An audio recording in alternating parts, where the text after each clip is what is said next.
안녕하세요. 저는 중국 정저우 47중에 소속되어 있는 국제부 11학년 김영은입니다.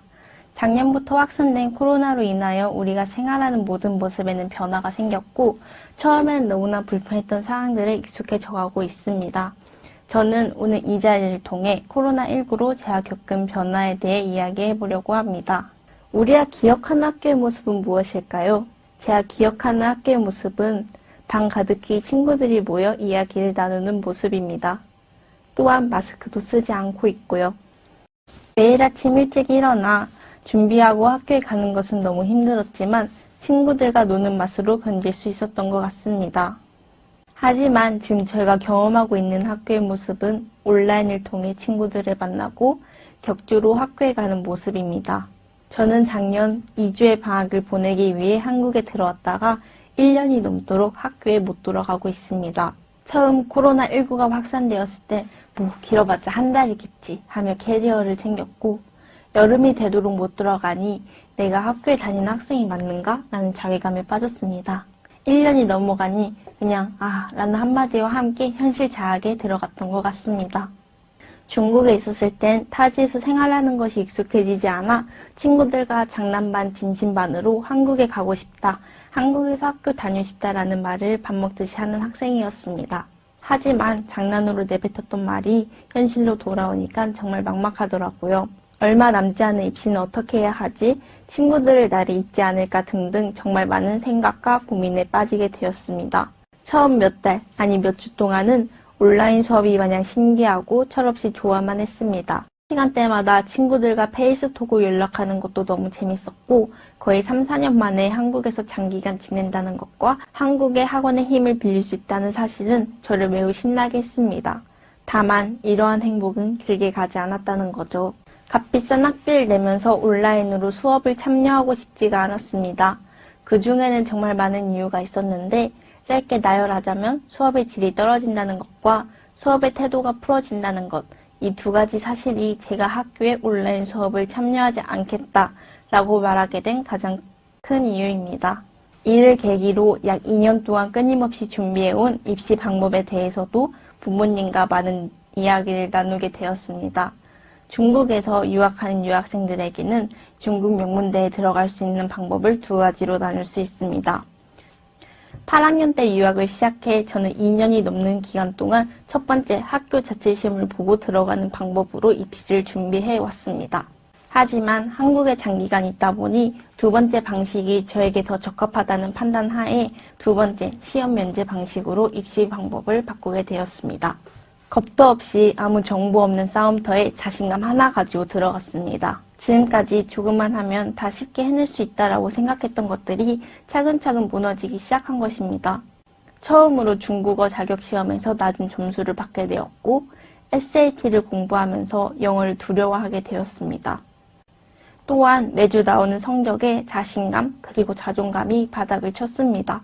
그중 저를 가장 힘들게 했던 것은 오직 혼자 공부를 해야 한다는 것이었습니다.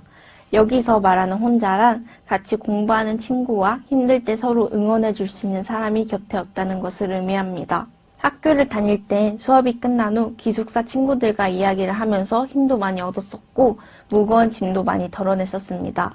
하지만 한국에 들어오니 매일같이 같은 일상에 이야기할 또래는 없지, 또 당연히 입시생이니 힘들어도 된다라고 생각했습니다. 모두가 힘든데 라면서요.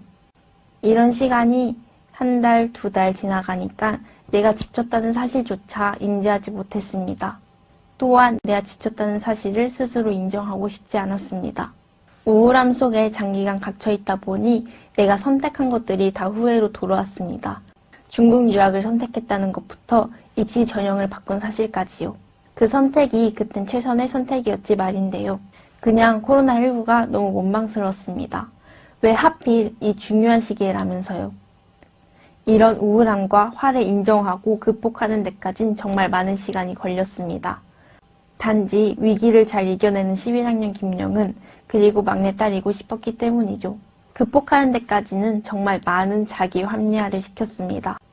코로나19로 인해 많은 변화를 줘야 했지만 그 속에서 내가 얻을 수 있는 것은 무엇인가 라는 생각을 하게 된 것이죠.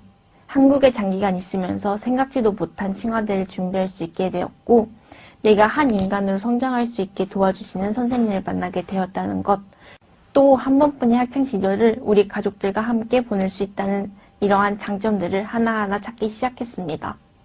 처음에는 장점을 아무리 찾아도 없고 비극뿐이었던 상황을 이겨낼 수 있는 방법을 찾게 된 것입니다. 어려운 일을 어렵다고 회피하는 사람과 그 어려운 상황 속에서 자기 자신의 방법을 찾고 이겨내는 사람의 차이는 정말 크다고, 그 상황 속에서 너가 이겨내면서 많은 것을 얻었으면 좋겠다라고 하시거든요. 이 말씀은 제가 유학생활을 하면서 정말 힘들었을 때 전화로 해주신 말씀이었습니다. 이 말을 저도 여러분들께 해드리고 싶습니다.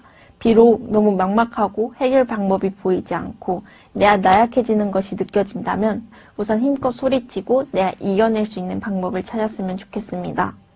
코로나19로 자퇴하는 친구들이 늘어나고 입시를 포기하는 친구들이 늘어났지만 저도 그렇고 학교를 그만둔 친구들도 그렇고 다른 방법으로 자신의 새로운 길을 만들어 나가더라고요. 이 힘든 시기가 얼마나 오래 지속될지 모르겠지만 지금까지 걸어온 여러분들께 멋지다는 말 전하고 싶습니다. 코로나19뿐만이 아니라 길을 걸어가면서 어려운 일이 생기면 마냥 비극으로만 생각하지 않았으면 좋겠습니다. 골목길을 봤을 때 막다른 길이라고 생각했던 길이 더 좋은 풍경을 선물해 줄 수도 있으니까요. 그래도 코로나19가 하루빨리 잠잠해져서 원래의 모습으로 돌아왔으면 좋겠습니다. 여러분과 마스크 없이 웃는 모습으로 마주하는 날을 기대하겠습니다. 지금까지 저의 이야기를 들어주셔서 감사합니다.